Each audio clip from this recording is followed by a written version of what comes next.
چراغ گاہ میں تیمور گھڑ سواری کے ساتھ ساتھ تیر اندازی بھی کرتا۔ ابتدا میں اس نے ساکت چیزوں پر نشانہ لگانے کی مشق کی۔ مہارت حاصل ہو جانے پر وہ متحرک چیزوں پر نشانہ لگانے کی مشق بھی کرنے لگا اور جلد ہی اس فن میں کمال حاصل کر لیا۔ جلد ہی وہ اپنے استاد کی مدد سے گھوڑے پر سوار ہو کر گھوڑے کو پوری رفتار سے دوڑاتے ہوئے اپنے آگے پیچھے اور دائیں بائیں مختلف نشانوں کی طرف تیر چلانا سیکھ گیا۔ تاہم اس عمر میں چونکہ وہ ابھی اتنا طاقتور نہیں تھا، لہٰذا اس کا تیر ایک محدود فاصلے سے آگے نہ بڑھ پاتا تھا۔ علم کے حصول میں تیمور کی کارکردگی اس قدر زبردست تھی کہ شیخ شمس الدین کے مدرسے میں داخل ہوئے اسے ابھی 3 سال ہی ہوئے تھے کہ اس نے پورا قرآن حفظ کر لیا۔ گویا صرف 10 سال کی عمر میں وہ قرآن حافظ بن چکا تھا۔ ایک دن تیمور کے استاد شیخ شمس الدین نے ایک بڑی تقریب کا اہتمام کیا اور مختلف اسلامی علماء سمیت شہر کے معزز و ممتاز افراد کو مدعو کر لیا۔ ان میں تیمور کے والد بھی شامل تھے۔ جب سب لوگ اپنی نشستوں پر بیٹھ گئے تو شیخ شمس الدین نے سب کو مخاطب کرتے ہوئے تیمور کا تعارف کروایا اور وہاں موجود علماء سے کہا کہ وہ تیمور کا امتحان لیں۔ چنانچہ 3 علماء نے تیمور کا امتحان لینا شروع کیا۔ وہ اپنی مرضی کی سورت کا نام لیتے اور تیمور سے کہتے کہ اسے زبانی سنائے۔ تیمور ان کی مطلوبہ سورہ مبارکہ کو اونچی آواز سے پڑھتا اور سننے والے بارک اللہ جزاک اللہ کہتے۔ شمس الدین نے آخر میں تیمور کے والد سے کہا، میرے پاس جتنا علم تھا میں نے تیرے بیٹے کو منتقل کر دیا، اب میرے پاس اس کی دانش میں اضافہ کرنے کے لیے مزید کچھ بھی نہیں، بہتر ہے اب اسے کسی اور استاد کے پاس حصول تعلیم کے لیے بھیج دو۔ چنانچہ تیمور کے والد نے اسے عبداللہ قطب کے مدرسے میں داخل کروا دیا۔ عبداللہ قطب ایک مشہور عارف دانش اور انتہائی پرہیزگار انسان تھے۔ شہر کے معزز اور اعلیٰ طبقات کے لوگ اپنے بچوں کو ان کے پاس حصول تعلیم کے لیے بھیجا کرتے تھے۔ تیمور جیسے جیسے رشد و تعلیم کی منزلیں طے کر رہا تھا، اس کے حسن اور وجاہت میں بھی اضافہ ہوتا جا رہا تھا۔ 14 سال کی عمر میں اس کا شمار ماورائے النہر کے خوبرو نوجوانوں میں ہونے لگا تھا۔ عبداللہ قطب کے شاگردوں میں ایک یولاش نامی لڑکا بھی تھا جس کا تعلق ترک قوم سے تھا۔ یولاش کچھ ناپسندہ فعل کا عادی تھا اور اکثر تیمور کو ورگلانے کی کوشش کرتا رہتا تھا۔ تیمور نے کئی مرتبہ یولاش سے کہا کہ وہ اس سے ایسی باتیں نہ کرے، مگر وہ باز نہ آیا اور مدرسے کے دوسرے لڑکوں کے سامنے بھی تیمور کو ورگلانے کی کوشش کرنے لگا۔ اس سے یہ ہوا کہ مدرسے کے دوسرے لڑکے بھی تیمور کا تمسخر اڑانے لگے۔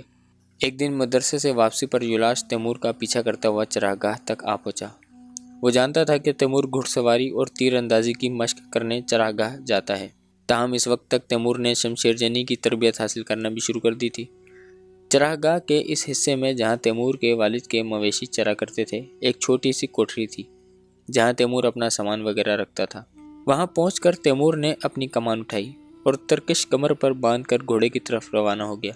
اسی اثنا میں یولاش اس کے پاس پہنچ گیا اور کہنے لگا، تیمور تو میرے ساتھ بے رخی سے کیوں پیش آتا ہے؟ کیا تو جانتا نہیں کہ میں نے اتنے سارے لڑکوں میں سے صرف تجھے دوستی کے لیے منتخب کیا ہے؟ تجھے تو فخر کرنا چاہیے کہ میرے جیسا جاگیردار کا بیٹا تجھے۔ اچانک تیمور کو اس پر شدید غصہ آ گیا اور اس نے پلک جھپکتے ہی ایک تیر نکالا اور کمان میں رکھ کے یولاش کے سینے کی طرف روانہ کر دیا۔ تیمور کا پھینکا ہوا تیر سیدھا یولاش کے سینے میں اتر گیا اور وہ پیٹھ کے بل زمین میں ڈھیر ہو گیا۔ کچھ دیر تڑپنے کے بعد اس کا جسم ہمیشہ کے لیے ساکت ہو گیا۔ یولاش وہ پہلا انسان تھا جو تیمور کے ہاتھوں قتل ہوا۔ کچھ دیر لاش کے پاس کھڑے رہنے کے بعد اچانک تیمور کو خیال آیا کہ اس واقعے کی اطلاع اپنے باپ کو دینی چاہیے۔ تیمور کے والد ترکائی نے جب یہ سنا کہ اس نے ایک لڑکے کا خون کر دیا ہے تو وہ بے حد پریشان ہو گئے اور کہنے لگے، بہت برا ہوا، لڑکے کا باپ ایک نامی گرامی جاگیردار ہے اور بہت جلد تمہارے تعاقب میں یہاں آ پہنچے گا۔ تیمور نے اپنے والد کے سامنے ساری حقیقت بیان کی اور دریافت کیا، کیا آپ کو یہ گوارا ہوتا کہ ایک ترک لڑکا آپ کے بیٹے پر بری نظر رکھے اور ناشائستہ باتیں کرے اور آپ کا بیٹا صرف خاموشی سے برداشت کرتا رہے؟ ترکائی نے سمجھاتے ہوئے کہا، اگر تو مجھے پہلے بتا دیتا تو میں لڑکے کے باپ سے بات کرتا اور کہتا کہ اپنے بیٹے کو متنبہ کرے، مگر اب سارے دروازے بند ہو چکے ہیں۔ سب سے پہلے تیمور سے یولاش کے بارے میں اس کے استاد عبداللہ قطب نے تحقیق کی۔ تیمور نے ان کے سامنے ایک کمرے میں ہونے والی گفتگو کے دوران سب کچھ سچ سچ بتا دیا اور وضاحت کی کہ یولاش اس کی طرف بری نظروں سے دیکھتا تھا اور اس کے پاس کوئی راستہ نہ بچا تھا۔ عبداللہ قطب نے پوچھا، کیا تمہارے سوا کوئی اور بھی یولاش کی ان حرکتوں سے واقف ہے؟ تیمور نے اپنے کچھ ساتھی طالب علموں کے نام بتا دیے۔ جب عبداللہ قطب نے ان سب کو بلا کر دریافت کیا تو انہوں نے تیمور کی باتوں کی تصدیق کر دی۔